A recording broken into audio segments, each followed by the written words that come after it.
Good morning दोस्तों।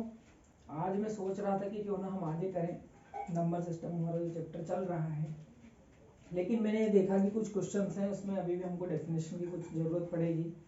बाकी जो स्टूडेंट्स हैं मैंने देखा कि उनका बेस बहुत कमज़ोर रहता है, उनको पता ही नहीं होता कि पूर्ण संख्याएं क्या होती है, पूर्णांक संख्याएं क्या होती है, इंटीजर क्या होते हैं। बहुत मतलब मैंने कंडीशन बहुत क्रिटिकल देखी, तो मुझे ये लगा कि क्यों ना इस विषय में थोड़ा सा और आगे किया जाए, जो चीज़ छूट रही है उनको वापस से कवर किया जाए।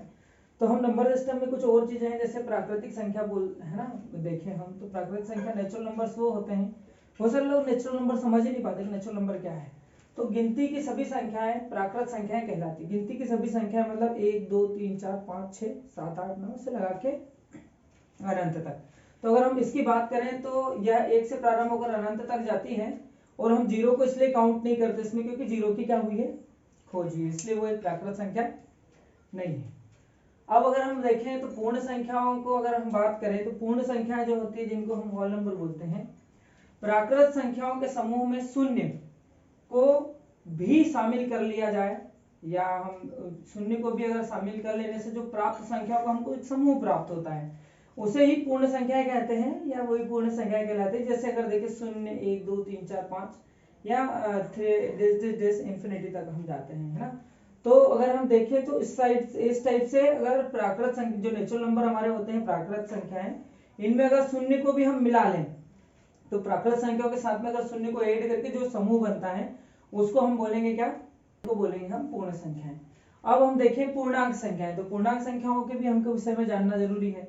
तो इनको बोलते हैं इंटीजर्स नंबर। आप देखेंगे कि 7th क्लास या 6th क्लास में शायद इंटीजर्स का एक पूरा चैप्टर ही है, तो उसको समझने के लिए ये चीज हमको काम आने वाली है।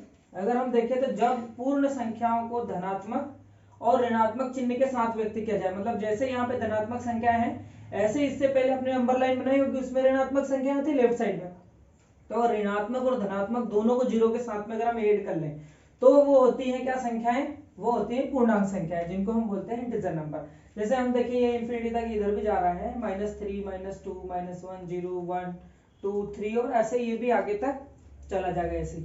तो अगर हम इन सबको देखें तो ये जो नंबर है, जैसे माइनस वाले नंबर भी और प्लस वाले नंबर भी सबको ऐड करके जीरो के साथ में अगर हम एक समूह बनाए तो वो कहलाता है पूर्णांक संख्या।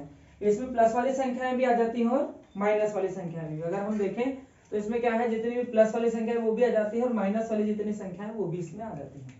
अगर हम बात करें परिमेय संख्याओं की तो रेशनल नंबर्स वे संख्याएं होती हैं जिन्हें p अपॉन q के रूप में लिखा जा सकता है, यानी p बटे q, यानी किसी भी संख्या के बटे के रूप में उसको हम लिख सकते हैं, उनको बोलते हैं परिमेय संख्या।